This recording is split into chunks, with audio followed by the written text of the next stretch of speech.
वड़क्कम, नमस्कार। मैं हूं सुमित अवस्थी। आज से एबीपी की फैमिली में एक नया सदस्य जुड़ा है, एबीपी नाड। अब से तमिल भाषा में खबरों से हमेशा रही अपडेट हमारी नई वेबसाइट एबीपी नाड के साथ। एबीपी नाड को आप मोबाइल पर ऐप के जरिए भी देख सकते हैं। तमिल दर्शकों का भी आज से एबीपी ग्रुप में बहुत बहुत स्वागत है। और अब बात उन खबरों की जिन्हें इंडिया देखना चाहता है। गब्बर सिंह कहकर गया, जो डर गया वो मर गया। लेकिन गब्बर सिंह को पता नहीं रहा होगा कि कभी कोरोना नाम की ऐसी बीमारी आएगी जिसमें आप डरेंगे तो संभलेंगे, संभलेंगे तो बचेंगे। और इसीलिए अगर आज गब्बर सिंह होता तो कहता कि जो डर गया समझो बच गया। जो इंडिया चाहता है हम वही लेकर आते हैं। खबरें आपकी होती हैं, उस खबर में ख्वाहिशें आपकी होती हैं, दर्द आपका होता है, वेदना आपकी होती है। और आज हमारा पूरा देश एक ही दर्द की डोर से बंधा है और वो है कोरोना। तो कोरोना के खात्मे के संकल्प के साथ हम आपकी चाहतों की खबरें लेकर फिर हाजिर हैं। सबसे ज्यादा 28% लोगों ने जानना चाहा है कि कोरोना का कहर है तो चुनाव पर जोर क्यों है। 26% लोग जानना चाहते हैं कि दिल्ली में आखिरकार क्यों फूटा कोरोना बम। जबकि 21% इंडिया जानना चाहता है कि उत्तर प्रदेश के पास कोरोना का उत्तर क्यों नहीं है। मौत एक कड़वा सच है, लेकिन उससे ज्यादा मीठा एहसास है जिंदगी। उस एहसास को बनाए रखने के लिए उस कोरोना की कमर तोड़नी होगी जो 24 घंटे में 2 लाख के पार पहुंच चुका है। हालात कितने विकराल हैं, इसको बयां करने के लिए शब्द आज कम पड़ जाएंगे। इस ताप को आप इन आंकड़ों के जरिए जरा महसूस कीजिए। इस कोरोना महामारी ने अब तक सारे रिकॉर्ड तोड़ दिए हैं। एक दिन में 2 लाख से ज्यादा कोरोना के केस पहली बार सामने आए हैं। दुनिया के किसी भी देश में इतने ज्यादा केस कभी एक दिन के अंदर नहीं आए थे, सिवाय अमेरिका के, जहां इस साल 8 जनवरी को 3 लाख से ज्यादा मामले रिकॉर्ड हुए थे। और हां, भारत में पहली बार ऐसा हुआ है कि सिर्फ 6 दिन लगे और कोरोना के मामले 10 लाख से ज्यादा बढ़ गए। इससे पहले यह बुरा रिकॉर्ड 11 दिन में बना था। और इन सब के बीच चुनाव भी हो रहे, कई विधानसभा के तो कई पंचायत के। अभी 4 राज्यों में चुनाव पूरे हुए हैं और एक बंगाल में चुनाव इस वक्त भी चल रहा है। लेकिन वोट के इस रेले में कोरोना को फैलने का भरपूर मौका मिला है। आम आदमी की छोड़िए, कोरोना से संक्रमित होने वालों में बड़े बड़े दिग्गज हैं। उत्तर प्रदेश के मुख्यमंत्री योगी आदित्यनाथ कोरोना पॉजिटिव हैं, जो पश्चिम बंगाल, असम और केरल में बीजेपी के स्टार प्रचारक रहे हैं। केरल के अपने मुख्यमंत्री पिनरई विजयन साहब भी इस वक्त कोरोना पॉजिटिव हैं और अभी स्वास्थ्य लाभ ले रहे हैं। केंद्रीय राज्य मंत्री संजीव बालियान भी कोरोना की चपेट में हैं, संक्रमित हैं और खुद ट्वीट कर इस बात की जानकारी दे चुके हैं। पश्चिम बंगाल में पार्टी की ड्यूटी बजा रहे थे। सीपीआई के महासचिव हैं डी राजा, राज्यसभा सांसद हैं, ये भी कोरोना पॉजिटिव है और केरल में चुनाव प्रचार में लंबे समय से व्यस्त रहे थे। केंद्रीय मंत्री अर्जुन मुंडा भी बंगाल चुनाव में बीजेपी की तरफ से सक्रिय रहे, आज कोरोना पॉजिटिव है, आराम फरमा रहे हैं। डीएमके के नेता और सांसद कनिमोई भी कोरोना पॉजिटिव है। आपको याद होगा तमिलनाडु में चुनाव प्रचार में जमकर इन्होंने पब्लिक मीटिंग्स की हैं। इसके अलावा मध्य प्रदेश की दमोह सीट, जहां पर एक उपचुनाव चल रहे हैं, वहां से कांग्रेस के उम्मीदवार हैं अजय टंडन चुनाव लड़ रहे हैं और कोरोना पॉजिटिव है। अब प्रचार नहीं कर पाएंगे क्योंकि वैसे भी प्रचार अब बंद हो गया है। लेकिन त्रासदी इससे बहुत आगे है। सिर्फ कोरोना पॉजिटिव होने का मामला नहीं है। पश्चिम बंगाल के मुर्शिदाबाद के शमशेरगंज सीट से कांग्रेस के प्रत्याशी रियाजुल हक की आज कोविड से मौत हो गई। वहीं तमिलनाडु के सिलविस्लीपुर सीट से कांग्रेस के उम्मीदवार पीएस माधव राव को भी कोविड ने हम सबसे छीन लिया है, अब इस दुनिया में नहीं है। जबकि ओडिशा के पीपली विधानसभा उपचुनाव में कांग्रेस के उम्मीदवार अजीत महाराज भी हम सबको अलविदा कह चुके हैं क्योंकि कोविड ने इनको ले लिया है। जब नेताओं का ये हाल है, उन जिनके पास तमाम सुख सुविधाएं हैं, तमाम साधन है बड़े से बड़ा इलाज कराने के, तो आप सोच सकते हैं आम जनता का क्या हाल हो रहा होगा। जब कोलकाता हाईकोर्ट ने चिंता जताई तो अब चुनाव आयोग जागा है। आखिरकार चुनाव आयोग के कानों पे से पड़ी मिट्टी हटी है और कल उसने राजनीतिक दलों के तमाम नेताओं के साथ एक बैठक करने का फैसला किया है। आगे क्या होगा इस बैठक में ये तो हमको नहीं पता, लेकिन हम ये चाहते हैं कि आने वाले जो 4 चरण के चुनाव हैं उसमें कम से कम कोरोना का संक्रमण फैलना चाहिए। इसी पर देखिए मेरे सहयोगी अंकित गुप्ता की ये रिपोर्ट।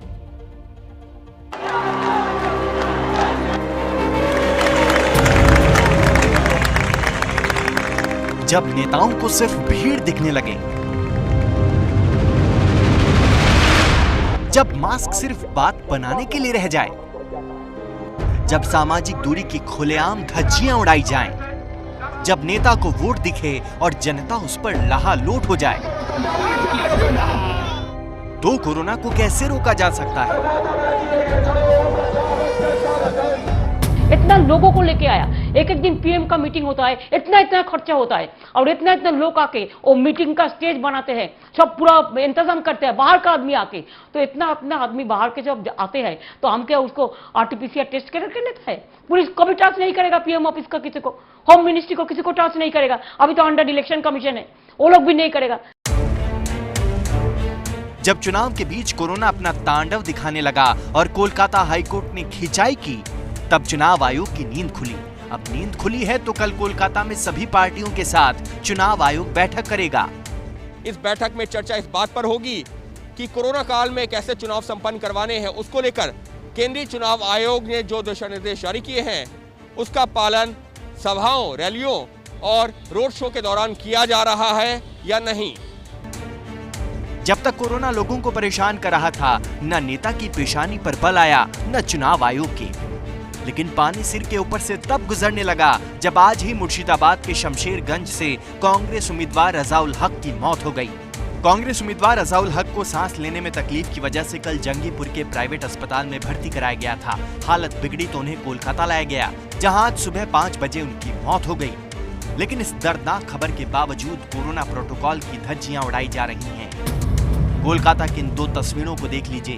पहली तस्वीर में ममता बनर्जी की सरकार में मंत्री सुजीत बोस चुनावी रैली में कोरोना प्रोटोकॉल को जरा भी नहीं मान रहे। हाथ में मास्क ले रखा है लेकिन पहनने की जहमत नहीं उठाई। वहीं दूसरी तस्वीर बीजेपी की रैली की है। रैली में मौजूद लोगों को देखकर ऐसा नहीं लगता कि उन्हें कोरोना से कोई फर्क पड़ता है।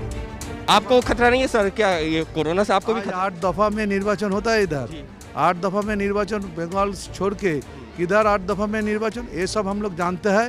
ये सब केंद्रीय सरकार का जितना काम है, जितना ये है, वो सब एगेंस्ट में, बंगाल का एगेंस्ट में राजनीति हो रही है, समझ में आ रहा है। लेकिन सर आपको भी राजनीति, यही भी राजनीति। अब बदले हालात में कोरोना की वजह से लेफ्ट ने बड़ी रैली नहीं करने का फैसला किया है। वहीं कांग्रेस बाकी चुनाव को सिर्फ एक चरण में कराने की मांग कर रही है। चुनाव एक दिन में कराना अभी ठीक होगा। 17 को जो चुनाव है वो तो हो जाए, उसका बाद एकदम 19 क्यों 29 का जिसका है, 27 का है, उनको 26 और 29 3 चरण में भी चुनाव होना है। तो एक लास्ट में जाके बंगाल के चुनाव में कायदे कानूनों की कैसे धज्जियां उड़ाई गईं, उनको समझिए। अगर बीजेपी, टीएमसी और लेफ्ट कांग्रेस गठबंधन की रैलियों को देखेंगे तो तीनों की रैलियों में जनता मास्क पहनने में कोताही कर रही है। नेता सिर्फ टीएमसी के ही ज्यादातर मास्क पहन रहे हैं। मंच पर सामाजिक दूरी का पालन सिर्फ बीजेपी और टीएमसी ही करती दिख रही है। थर्मल स्क्रीनिंग किसी पार्टी की रैली में नहीं होती। सैनिटाइजेशन का इंतजाम किसी भी रैली में नहीं है।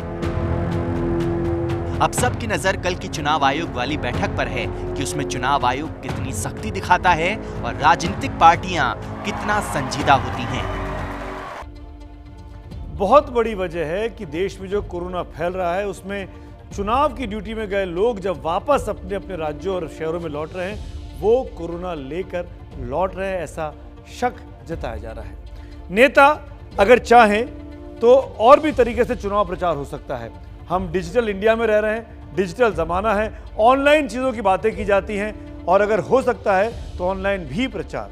माना कि चुनाव में जनता से सीधा संवाद ज़्यादा प्रभावशाली होता है, लेकिन कई चीज़ें वक्त की मांग से तय होती हैं। कैसे, आइए समझाते हैं आपको। सवाल है कि डिजिटल इंडिया में डिजिटल प्रचार क्यों नहीं हो सकता। इसमें उम्मीदवार या राजनीतिक पार्टियां यूट्यूब और कई ऐसे दूसरे प्लेटफॉर्म पर, डिजिटल प्लेटफॉर्म पर अपने वीडियो डालकर प्रचार कर सकते हैं। सोशल मीडिया के दूसरे प्लेटफॉर्म्स मसलन फेसबुक, इंस्टाग्राम, ट्विटर का भी इस्तेमाल करके चुनाव प्रचार किया जा सकता है। स्थानीय रेडियो और टीवी चैनलों के जरिए भी चुनाव प्रचार को आसानी से किया जा सकता है, जो कि कम खर्चीला भी है। सामाजिक दूरी और मास्क लगाकर घर घर जाकर प्रचार किया जा सकता है, क्योंकि उसमें रैलियों जैसा हुजूम नहीं उमड़ता, जैसा कि अब लेफ्ट की पार्टियों ने तय किया है। बड़े नेताओं की तो ऑनलाइन रैली हो सकती है और वेबिनार के जरिए भी लोगों से सीधा संपर्क स्थापित किया जा सकता है। कई बार प्रधानमंत्री मोदी ने अपनी कॉन्स्टिट्यूंसी समेत तमाम जगहों पर वेबिनार के जरिए सीधे आपस में लोगों से बातचीत की है। जब तमाम अंतर्राष्ट्रीय संबंधों और कूटनीतिक मामलों को ऑनलाइन संवाद से सुलझाया जा सकता है, तो प्रचार का काम भी ऑनलाइन क्यों नहीं हो सकता है। लेकिन इन विकल्पों पर कोई जाना नहीं चाहता और उसका नतीजा है कि कोरोना के लगातार मामले बढ़ रहे हैं। हम यहाँ साफ कर दें कि इसको आप तय मान के चलिए कि हम चुनाव के खिलाफ नहीं हैं, लेकिन चुनाव प्रचार को किस तरीके से संयमित किया जा सकता है वो बहुत जरूरी है। उत्तर प्रदेश का हाल आपको दिखा देते हैं। यहाँ पर पंचायत चुनाव बड़े धूमधाम से चल रहे हैं और उससे ज्यादा धूमधाम से कोरोना का अपना विस्तार हो रहा है। 26 मार्च को चुनाव अधिसूचना जारी हुई थी यूपी में, तब कोरोना मरीजों की संख्या 1028 थी और राज्य में केवल 4 मौत हुई थी। आज 15 अप्रैल को मरीजों की संख्या बढ़कर 20,439 हो चुकी है और मरने वालों की संख्या 67 हो चुकी है। यूपी में पंचायत चुनाव को टालने की दुहाई बीजेपी के इस सांसद और विधायक बार बार दे चुके हैं, लेकिन उनकी कोई सुनवाई नहीं है। चुनाव हो रहे हैं, जिंदगी दांव पर लगी है। किस तरीके से चुनाव में कोरोना फैल सकता है, देखिए मेरे सहयोगी संजय त्रिपाठी की ये विशेष रिपोर्ट।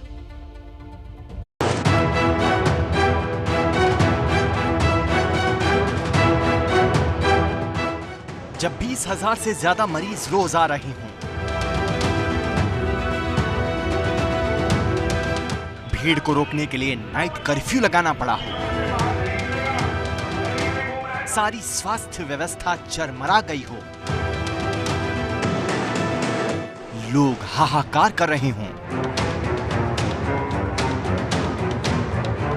जब मुख्यमंत्री से लेकर मंत्री और संतरी तक संक्रमित हो चुके हों, तब हर डर, हर खतरे को धत्ता बताकर लोकतंत्र का उत्सव मनाया जाए तो गर्व से कहिए आप यूपी में हैं।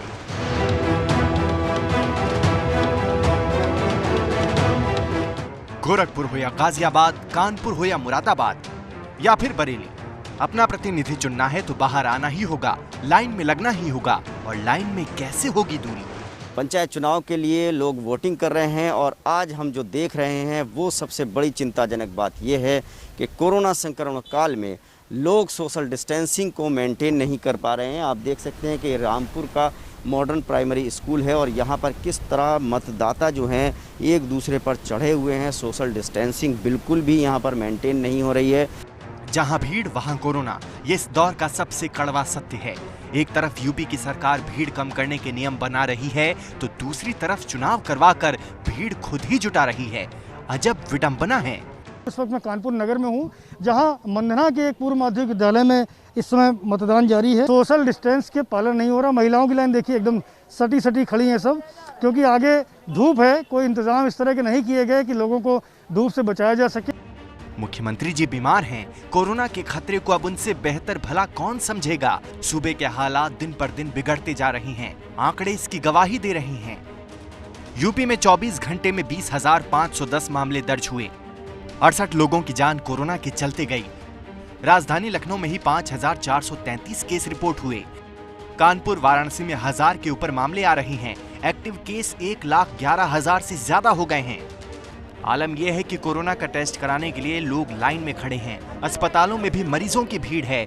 शमशान में चिताओं की संख्या बता रही है कि कोरोना ग्रहण बनकर जिंदगियों पर छा गया है। बढ़ते मामले को देखकर सरकार ने सख्त फैसले लिए हैं। जिन शहरों में एक्टिव केस 2000 से ज्यादा है, वहां नाइट कर्फ्यू को रात 8 बजे से लागू कर दिया गया है। यूपी बोर्ड की परीक्षाओं को स्थगित कर दिया गया है। लेकिन यह अधूरी सख्ती क्या कोरोना को रोक पाएगी?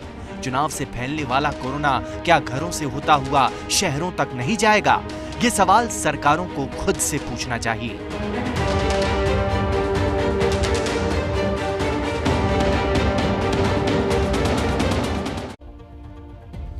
समझ नहीं आता कि जब साफ सुथरी व्यवस्था नहीं करा सकते तो चुनाव कराने की जल्दबाजी कैसी है।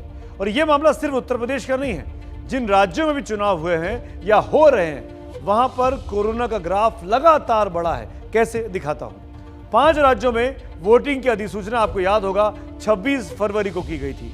पश्चिम बंगाल में उस दिन 24 घंटे में कोरोना के मरीज 216 थे, लेकिन अच्छी बात रही थी कि मौत एक भी नहीं हुई थी। लेकिन 14 अप्रैल को 24 घंटे में मरीज हो गए 5,829 और 24 मौतें। असम में 26 फरवरी को मरीज थे 34 और 1 मौत दर्ज की गई थी। 6 अप्रैल को जब वहां पर चुनाव हुए उस दिन मरीजों की संख्या 92 हो गई थी, लेकिन अच्छी बात यह थी कि उस दिन किसी की जान नहीं गई। तमिलनाडु में 26 फरवरी को मामले आए थे 481 और मौत 5 की थी। और 6 अप्रैल को वोटिंग के दिन मामले 3,645 थे और मौत 15 हो चुकी थी। पुडुचेरी में भी यही हाल था। वोटिंग जिस दिन अनाउंस हुआ उस दिन 20 के मरीज थे और एक की मौत थी। और 6 अप्रैल जब वोटिंग हुई है पुडुचेरी में तो मरीज 237 हो चुके थे और मरने वालों की तादाद उस 24 घंटे में 2 की थी। बस केरल में थोड़े से हालात सुधरे थे। वहां 26 फरवरी को 3,671 मरीज थे, मरने वाले 14 थे। और 6 अप्रैल को वोटिंग के दिन 3,502 मामले थे और मरने वाले 14 ही थे। ऐसा लगता है कि नेता तो नहीं मानेंगे, लेकिन मेरे पास एक सुझाव है। अगर आप खुद चाहेंगे, अगर आपके इलाके में चुनाव चल रहा है, आप खुद चाह लें तो भी आप बहुत कुछ बदल सकते हैं। कैसे, इसके लिए आपको देखनी होगी हमारी ये विशेष रिपोर्ट।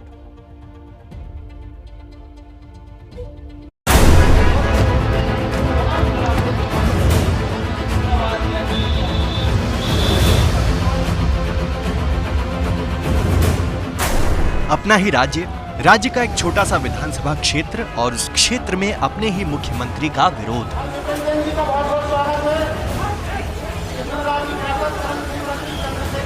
लेकिन ये कोई गुस्ताखी नहीं है, बल्कि वो समझदारी है जिसके लिए आप दमोह के इस गांव के लोगों को सलाम ठोकेंगे।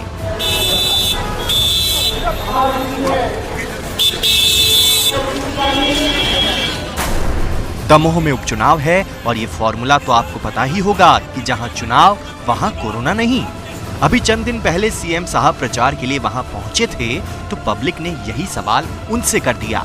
17 तारीख तक दमोह में कोई लॉकडाउन नहीं है, परंतु ये भी सबको मालूम है, दमोह की जनता को मालूम है कि जैसे ही चुनाव होगा 17 तारीख को और दमोह में भी लॉकडाउन हो जाएगा। हमें हमारा हक चाहिए, हम किसी से भीख नहीं मांग रहे, हमें अपना व्यापार चाहिए और लॉकडाउन से हमें प्रभावित न किया जाए।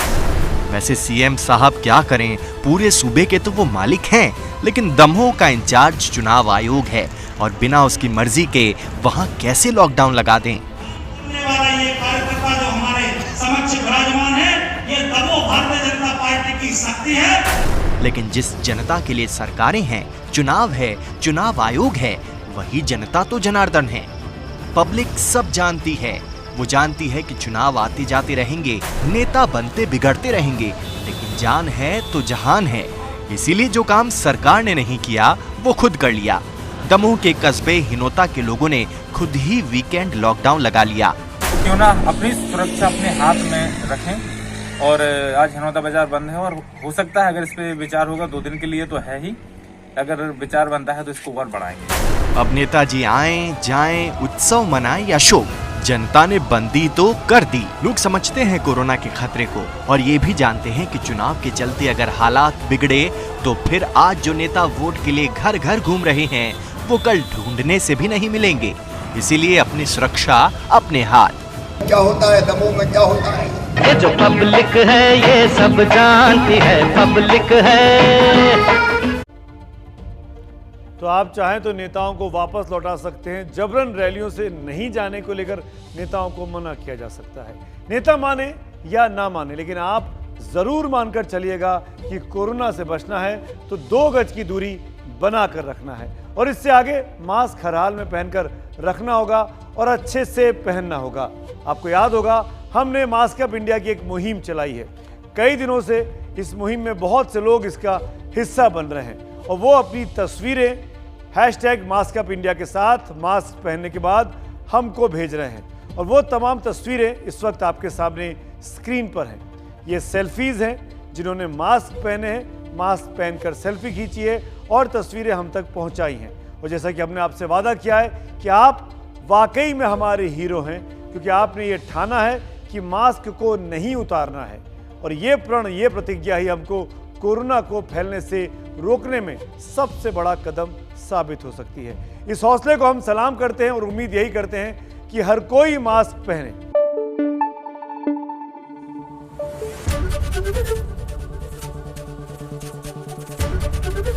एबीपी न्यूज आपको रखे आगे।